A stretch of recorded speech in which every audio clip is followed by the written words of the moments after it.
In Vogue's March issue, Lena Dunham shares the deeply personal story of her decade-long struggle with endometriosis in a moving essay called Losing It.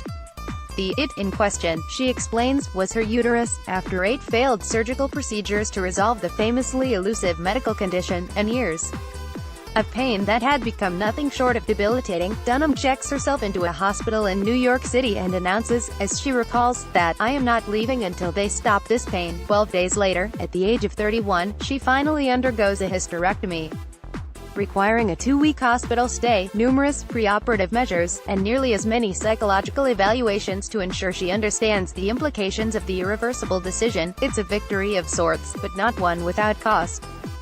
For Dunham, the desire to experience pregnancy was always a given, the relinquishment of that possibility, an emotional coming to terms with the hand she has been dealt. With pain like this, she writes of the all-consuming physical battle that had become her day-to-day. "I will never be able to be anyone's mother." In other words, what was once a last resort surgery had become the only way forward. As startling as it may seem for a woman in her early 30s, Dunham's story is no anomaly. About 600,000 women undergo the gynecological surgery to remove their uterus each year. And while it is difficult to know exactly how many of those cases are due to endometriosis, a 2011 study found the number of women with endometriosis in the U.S. could well exceed previous estimates of 5 million.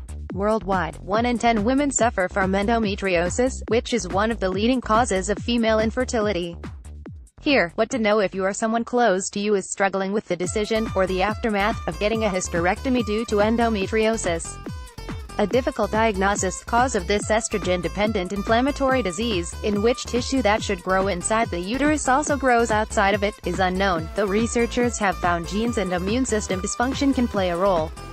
Symptoms include pain and infertility, both traits that are incredibly hard to distinguish, define, and, as Dunham writes, defend. "Because I had to work so hard to have my pain acknowledged, there was no time to feel fear or grief.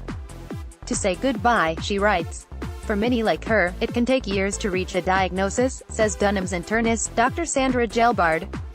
These women suffer tremendously before anyone is able to correctly recognize that their symptoms are due to endometriosis, she explains. They are referred to gastroenterologists, pain specialists, and often even psychologists. While ultrasounds and biopsies may help to determine a diagnosis, the most common surgery to confirm endometriosis is called laparoscopy, which involves inflating and cutting open the abdomen so the surgeon can look at the reproductive organs and intestines to see if there are abundant patches of tissue. If that doesn't work, as in Dunham's case, a hysterectomy, in which the uterus can be examined and definitively diagnosed following its removal, is a secondary option. Every case is unique. Just like all things, pain lives on a spectrum, meaning only you can decide just how much is too much. For Dunham, managing her pain became, as she puts it, a second job, one that took her through an exhaustive range of therapies: pelvic floor therapy, massage therapy, color therapy, as well as acupuncture, yoga, and even a brief yet horrifying foray into vaginal massage.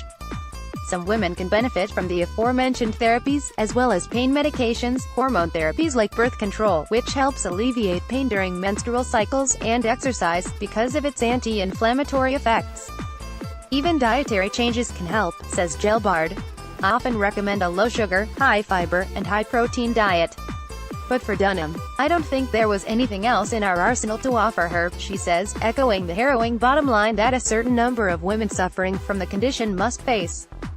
There is power in personal choice. There is not yet a cure for endometriosis, but there are measures that can be taken to help minimize symptoms. "I know that a hysterectomy isn't the right choice for everyone," Dunham writes. "That it's not a guarantee that this pain will disappear."